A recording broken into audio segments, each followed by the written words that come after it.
Hello friends, welcome to our another video. आज इस video में हम सीखने जा रहे हैं कि हैज और हैव का इस्तेमाल हम किस तरीके से करते हैं। इससे पहले वाली वीडियो में मैंने आपको दिस और दैट का इस्तेमाल बताया था। आज हम पूरी बारीकी से इन डेप्थ में जाकर के हम हैज और हैव का इस्तेमाल किस तरीके से करते हैं उसके बारे में हम जानेंगे। तो सबसे पहले जो हम सीखेंगे कि हैज हैव का मतलब क्या होता है। तो हैज हैव का मतलब अगर आप हिंदी में बोले तो इसका मतलब होता है रखना, यानी आप कोई चीज रखते हैं। अब ये हैज हैव का इस्तेमाल अकॉर्डिंग टू टेंस चेंज हो जाता है। अगर आप प्रेजेंट टेंस की बात करें तो प्रेजेंट टेंस में हम हैज और हैव का मतलब होता है रखना, और अगर आप पास्ट टेंस में इसी को इस्तेमाल करना चाहें तो इसका मतलब होता है हैड, और अगर आप फ्यूचर टेंस की बात करें तो इसका मतलब हो जाएगा विल हैव। तो ये तीन अलग अलग तरीके से अकॉर्डिंग टू योर सिचुएशन, आप किस सिचुएशन में इस्तेमाल करना चाहते हो उसका ये आपको ध्यान रखना होगा। तो मैं एक बार फिर से रिपीट करूंगा। हैज और हैव का मतलब हो गया रखना, इसका इस्तेमाल हम प्रेजेंट टेंस में करते हैं। हैड का इस्तेमाल हम पास्ट टेंस में करते हैं और विल हैव का इस्तेमाल हम फ्यूचर में करेंगे। अब यहां पे सबसे पहले एक चीज जो मैं आपको बताना चाहूंगा कि यहां पे हैज और हैव है, यानी कि यहां पे आपको ऑप्शंस हैं कि आपको हैज इस्तेमाल करना है या हैव इस्तेमाल करना है। तो ये चीजें आपको जानना चाहिए।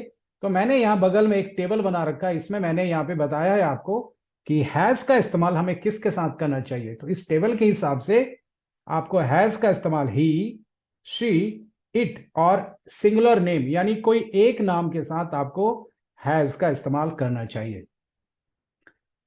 हैव का इस्तेमाल आपको आई, वी, यू, दे और नेम्स मतलब एक से ज्यादा नेम, उसके साथ आपको हैव का इस्तेमाल करना चाहिए। अब हम बात करते हैं, नीचे मैंने एग्जांपल दिया है, जैसे ही हैज मैनी कार्स, इसका मतलब ये हुआ कि उसके पास बहुत सारी कार है।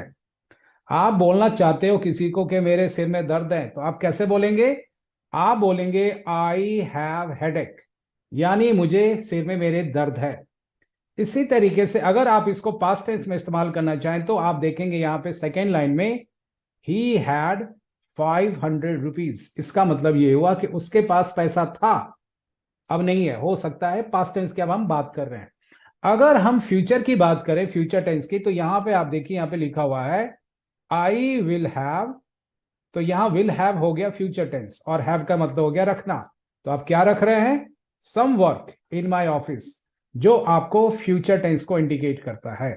तो इस टेबल में आप ये देख रहे हैं कि हैज हैव हो गया आपका रखना, हैड हो गया रखा, और विल हैव हो गया रखूंगा।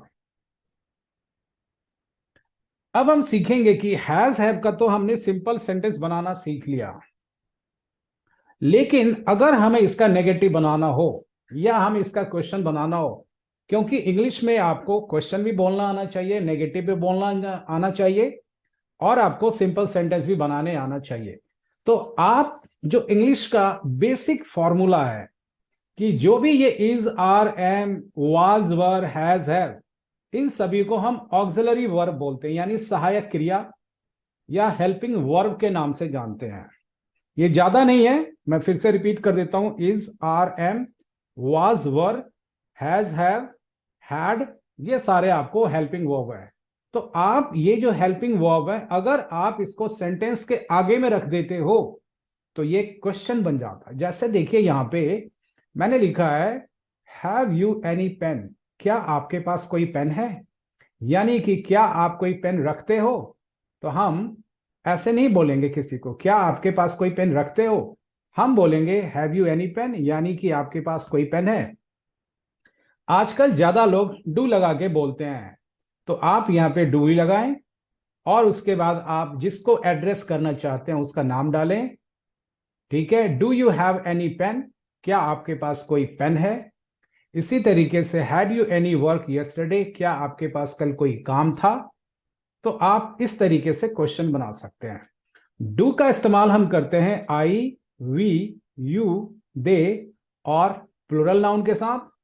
डज का इस्तेमाल करते हैं हम ही, शी, इट और एक नाम के साथ। जैसे कि क्या उसके पास पेन है, तो हम ऐसे बोलेंगे does he have any pen. आइए अब हम नेगेटिव की बात करें। तो नेगेटिव में हम क्या करेंगे, नेगेटिव में लिखेंगे हम नॉट लगा देंगे। तो लिखेंगे हम I have not any pen और I do not have any pen.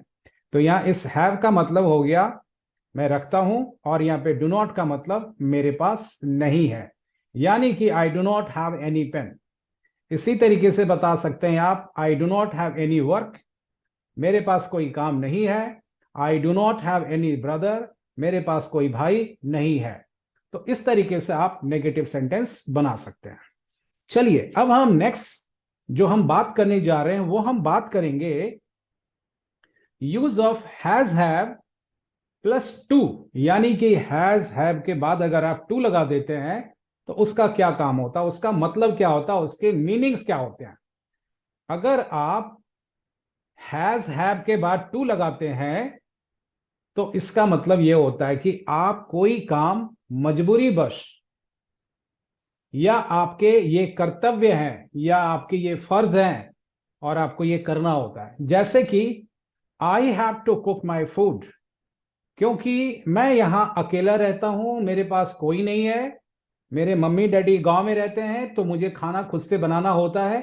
तो आप कैसे बोलेंगे, I have to cook my food, मुझे खाना बनाना होता है। जैसे कि आपको ऑफिस संडे को जाना होता है, आपकी छुट्टी मंडे को होती है, तो आप कैसे बोलेंगे, I have to go office on Sunday, मतलब मुझे संडे को ऑफिस जाना होता है। इसी को आप बोल सकते हैं you have to come on Sunday, तुम्हें संडे को आना होगा। यानी कि आप उसको फोर्स कर रहे हैं आने के लिए, तो उसके पास कोई ऑप्शन नहीं है, मजबूरी है। तो आपने क्या बोला, you have to come on Sunday. या आप किसी को बोल सकते हैं you have to help me, तुम्हें मुझे मदद करनी होगी। तो ये मजबूरी हो जाती है, फोर्स हो जाता है, या एक फर्ज हो जाता है। अब इसको पास्ट टेंस में आप इस्तेमाल करना चाहते हैं तो आप लगाएं हैड, तो यहां पे आप लिखेंगे I had to go there, मुझे वहां जाना पड़ा, मेरी मजबूरी थी, वो बीमार था तो मुझे जाना पड़ा। अब फ्यूचर में है कि मुझे कल ऑफिस जाना पड़ेगा, तो कैसे बोलेंगे, आई विल हैव, फ्यूचर के लिए हम हमेशा विल लगाएंगे, I will have to go to my office tomorrow. तो आपने ये देखा, इसी हैज हैव का इस्तेमाल मजबूरी के लिए भी हो जाता है टू लगाने के साथ, और हैज हैव का इस्तेमाल आप कोई चीज रखते भी हैं। तो मुझे उम्मीद है कि आपको इस वीडियो से आपको थोड़ी बहुत इंग्लिश की नॉलेज इंक्रीज हुई होगी। अब हम अगले वीडियो में किसी और टॉपिक को डिस्कस करेंगे और आपकी नॉलेज को हम बढ़ाने की पूरी कोशिश करेंगे। Keep watching our video. Thank you.